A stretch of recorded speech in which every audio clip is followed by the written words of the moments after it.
So on the Morning Extra, FC Cincinnati is gearing up for a big match against #1 ranked Philadelphia. Kevin Egan is host of MLS 360 on MLS Season Pass. He is here to break it down. And I'll tell you what, FC Cincinnati and Philadelphia have a long history. Talk about that if you would. Yeah, it's a great history, too, between these two teams. And it even goes to the coaches that are present in this game, especially Pat Noonan, who spent a lot of time with Philadelphia. I think he knows and understands the fabric of the club. This is a top of the Eastern Conference clash, two teams that will feel they can go and win the Supporter Shield as well. So much on the line here, so much history, players that understand what the job is come Saturday here at TQL Stadium.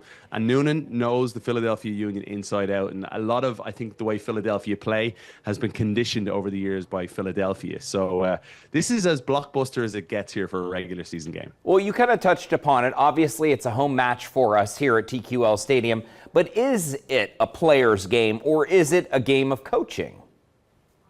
I think it's a game of coaching. However, I think in the last game for Cincinnati, they really fluffed their lines. They dropped the ball, if you will, because a lot of playing out of the back was sloppy, a lot of turnovers. Pat Noonan was quick to talk about it in the post game after a home loss against New York City, a game that you really expect Cincinnati to go and win that game and prove that they can be a dominant force at TQL again, like they were in 2023 when they won the Supporter Shield.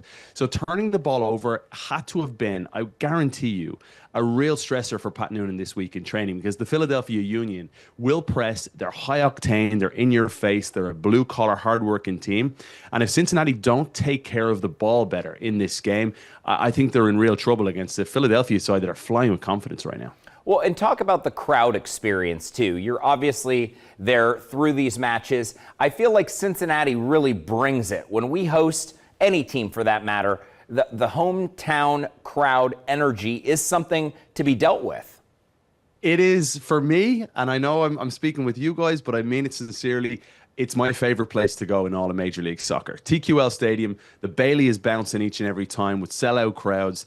This is just such a magnificent stadium close to downtown Cincinnati, right? You can walk from your local bars and restaurants to the game, check out the action. And I think the way Cincinnati plays really lends to a great environment and great entertainment. With Denke leading the line alongside MVP candidate Evander, a tough, hard-nosed defense led by Matt Miazga, local boy Nick Hagland.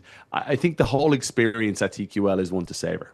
Well, and that's why I think it was so surprising, if you follow soccer, that we lost to New York City. So this is just an all-stakes game. It is, and they've got an awful lot to get right. Like, I guarantee you, knowing Pat Noonan and knowing the way he is as a coach and the way he was as a player, he would have been livid with that result and the performance last week, quite honestly. The lack of gilt-edged chances created, then the costly giveaway for the goal with Miazga, Hagland, Anunga all involved. It just wasn't good enough from a Cincinnati perspective. And against Philadelphia, I would say the levels have been stepped up in training this week. They would have need to be, because Philadelphia are all action, they're in your face, and they're just a good football team that understand who they are right now. Kevin, thank you. We'll see how it goes. My pleasure, thank you. Yes, Saturday at 7:30 right here in Cincinnati at TQL Stadium. We're back with more on the show in just 2.5 minutes.